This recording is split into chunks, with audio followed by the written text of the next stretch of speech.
చదవడమే మీ లక్ష్యమా? MBBS సీట్ల guidance కోసం తప్పక విచ్చేయండి మెగా ఎడ్యుకేషన్ మేళా.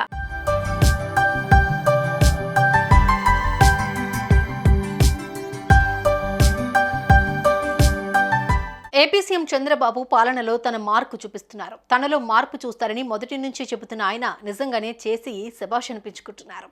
మాటిస్తే ఖచ్చితంగా నెరవేరుస్తామని ధీమాను లబ్ధిదారుల్లో కల్పిస్తున్నారు. తాజాగా గుడివాడ ఘటన ఇందుకు నిదర్శనం.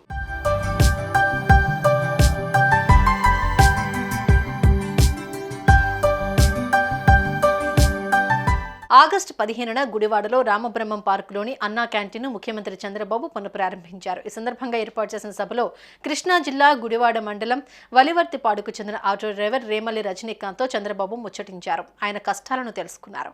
అవి తీరాలంటే ఏం కావాలని అడిగారు. ఆటో డ్రైవర్ చెప్పిన విషయం విని ఓ హామీ ఇచ్చారు.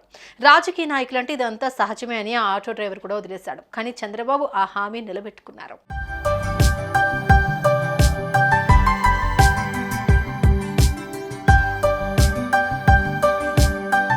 వలివర్తిపాడుకు చెందిన రేమల్లి రజనీకాంత్ అనే ఆటో డ్రైవర్ గతంలో టీడీపీ ప్రభుత్వంలో ఎస్సీ కార్పొరేషన్ ద్వారా రుణం పొంది ఆటో ఓనర్ అయ్యానని చెప్పారు.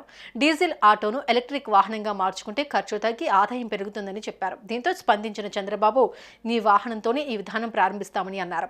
ఇచ్చిన హామీ మేరకు ఎలక్ట్రిక్ ఆటో అందజేశారు. గంటల వ్యవధిలో 3.9 లక్షల రూపాయల విలువైన ఎలక్ట్రిక్ ఆటోను అందించారు. కలెక్టర్ డీకే బాలాజీ ఆదేశాలతో ఆర్టీఓ నిమ్మగడ్డ శ్రీనివాస్ అప్పి ఈసిటీ ఆటో తీసుకున్నారు. ఆ ఆటోను Gudivada municipal commissioner G Balasubrahmanyam, మాజీ ఎమ్మెల్యే రావి వెంకటేశ్వరరావు రజనీకాంత్కు ఆటో తాళాలను అందజేశారు.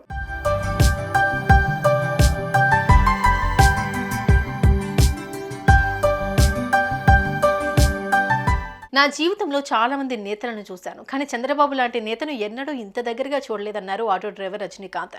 ఆయన రుణం తీర్చుకోలేమని, చంద్రబాబు చేసిన మేలును మా కుటుంబం ఎప్పుడూ మర్చిపోతున్నారు. గంటల వ్యవధిలో ఎలక్ట్రిక్ ఆటో సమకూర్చడం నమ్మలేకపోతున్నానని రజనీకాంత్ తన ఆనందాన్ని వ్యక్తం చేశారు.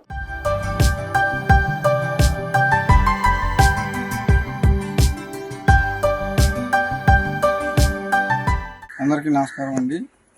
ఆగస్టు 15వ తారీఖున గుడివాడ ముఖ్యమంత్రి వర్యులు నారా చంద్రబాబు నాయుడు గారు అన్నా క్యాంటీన్ ఓపెనింగ్ గుడివాడ రావడం జరిగింది.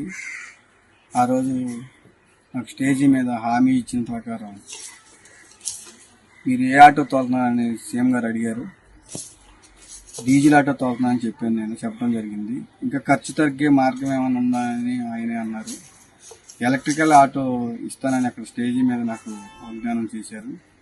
అన్నమాట ప్రకారం ఈ ఆటో నాకు ఇప్పించారు. కలెక్టర్ గారు దాన్ని కన్వర్ట్ చేయటానికి అని కలెక్టర్ గారిని అడిగారు. అది మన రాష్ట్రంలో అయితే లేదంట.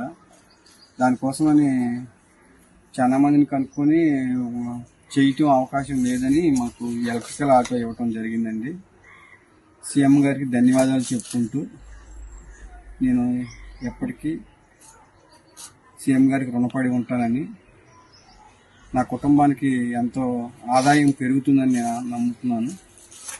ఎందుకంటే డీజిల్ ఖర్చు ఉండదు కాబట్టి ఇంట్లోనే ఛార్జింగ్ పెట్టుకుని ఈ ఆటో తోలుకుంటే డబ్బులు ఆదా చేసుకోవచ్చు అన్నది మటుకి సీఎం గారు చెప్పింది అక్షరాల నిజమండి. సీఎం గారికి నేను రుణపడి ఉంటాను. సీఎం గారికి ధన్యవాదాలు.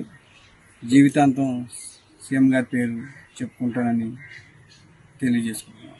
సుమన్ టీవీలో మీ పర్సనల్ అండ్ బిజినెస్ ప్రమోషన్స్ కోసం కింది నెంబర్కి కాంటాక్ట్ చేయండి.